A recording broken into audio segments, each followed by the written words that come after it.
Hello, here is a de facto with me, Jargal Saichen. I will talk about three events of last week very briefly.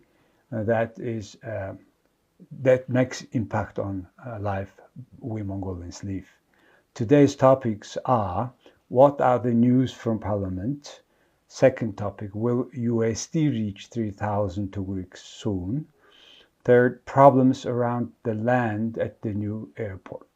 These are the three topics I want to share with you today. About Parliament first. The Great Hural, which is Mongolian Parliament, held the opening ceremony of the spring sessions on March 15th. Mongolian Parliament has 76 seats, where the 62 seats majority belongs to the ruling party, People's Party, and only 11 seats to Democratic Party, 1 seat to Hungnam or coalition. After that session on March 15th, National Security Council made closed information to the parliament member due to international situation in the country. The speaker, the head of the parliament, in his opening speech delivered at the session, pointed out several things, but I would like to point that he had not mentioned any word about Ukraine or Russia, just referred to the current situation like this. Amid the unstable external environment, it's important for us, the Mongolians, to be united, not to mislead others, to draw hastily conclusions and provoke the public. In the era of information warfare, we must take decisions that affect the public interest seriously. That's all what he had mentioned. Although the pandemic is on the decline in Mongolia, the experts are showing inadequate performance due to the tough prevention measures of neighboring countries and the impact of the external environment. That was the issues, the remarks around the current economic international situation around Mongolia. The sessions, I would say, there are only three highlights. First highlights is the speaker appealed to have consistently implemented the new revival policy of the government of Oyung-Irten.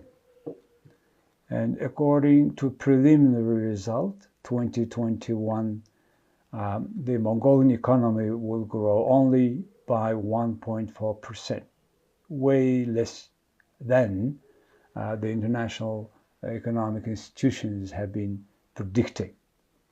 We start to have a deficit in our foreign trade.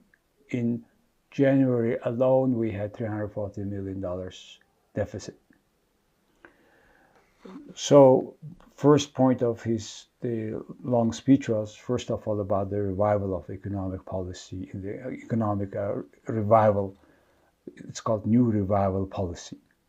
Second thing I would like to highlight is about digital parliament. Turned out the parliament is completing now a special application for the citizens to be a part of discussions of any law draft currently submitted to the parliament. And this application this application will have one name, but it is e-petition. There are a few countries in the world where the voters or ordinary citizens can participate in discussions of the law. That the new application is coming, which is a great news, I think, for Mongolians, in particular during the program e-Mongolia, like e-Estonia type of, and which will make easier the public services to come to the citizens. The third point of this session was in the speech of the speaker was about the coming amendments again to the Constitution. It turned out we made this amendments to the Constitutions 2 years ago, and now it's time to start implement new provisions. But it turned out in order to implement those new amendments, we need again to edit our constitutions again. In particular, it touches issues like having more seats in the parliament. We have 3.3 million people, but 76 seats are not enough to represent all voters' electorate. And it is also, the speaker talked about the change in electorate system of the country to be included. He said the optimal proportion of proportional and majoritarian systems of elections. Looks like the electorate system is going to be changed. And the most importantly, I think, for the parliament itself was the new amendments in constitutions which we implementing now requires only 4 government members or ministers to be parliament members, the remaining some 15 or so to be not parliament members. We call it double del. So the parliamentarians want to have more double del than only 4. These are the news about the parliament and about the spring sessions of the parliament and the speech by the speaker, which highlight our life for the coming years. Second issue, very shortly, I would like to talk about the U.S.-Mongolia Tugrug raid. As we know, Mongolia is not exception. All war happening in Ukraine and sanctions against Russia impact very much all neighbors of Russia. In particular, we call it the Central Asia, Kazakhstan, Kyrgyzstan, all the former USSR republics. For example, in Kazakhstan, the Russians come and buy all cars because their economic union, Belarus, Russia, Kazakhstan, etc., 5 countries, they have no customs. So Russians are coming to Kazakhstan buying cars, and the car price coming up very much. And even old cars are just driving back to Russia. And I have said the last week that we have more Russians visitors than before, and mostly the people see that they buy dollars with the Russian falling rubles. And today Mongolian Tugriks are coming devaluated slowly. Mongol bank rate today is 2,912 Tugrug for $1. And just 5 days ago, it was 20 Tugriks less. The largest commercial bank of the country, Han Bank, is buying 2,904 Tugriks for $1 and selling 2,920. The spread is 16 Tugriks. And there is the largest informal exchange rate center called Naming Sharq in Ulaanbaatar city, and they sell it 2,950. They buy 2,950 Tugriks for $1 and selling it with $10 more. Spread is 10 Tugriks, and selling it for 2,960. Here I just to share with you the information that the spread between buying and selling prices are around, in between commercial banks, around 16, 17. But in that Naming Sharq, major center for currency exchange, only 10 Tugriks. But the difference between commercial banks, difference between rates of commercial banks, which is with more scale, and the smaller exchange we call it changes, their difference is 40 to 46 Tugriks.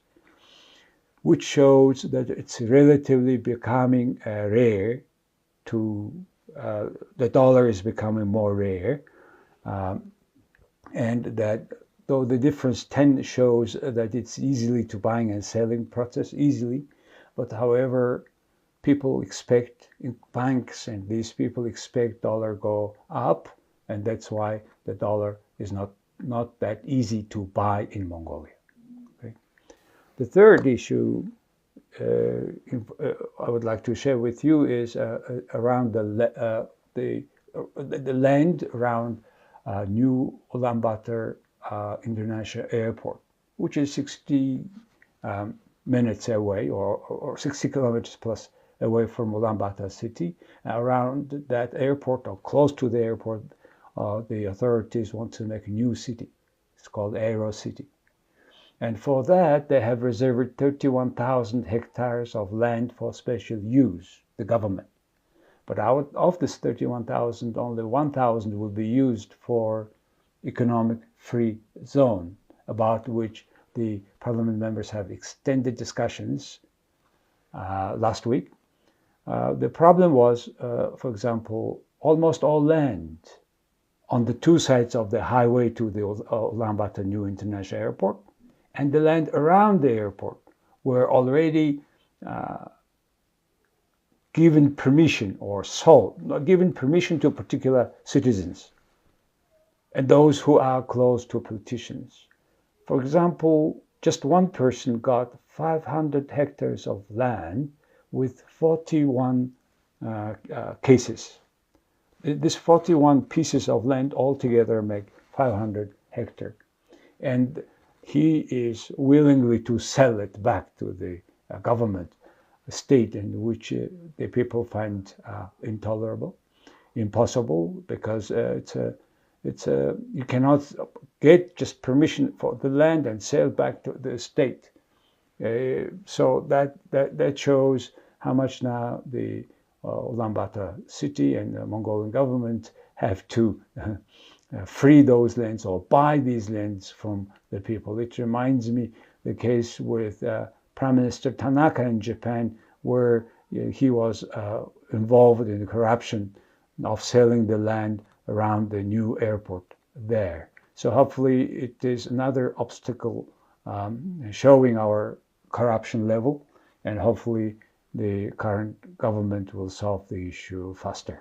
So these are three very short points I would like to share with you today. Thank you.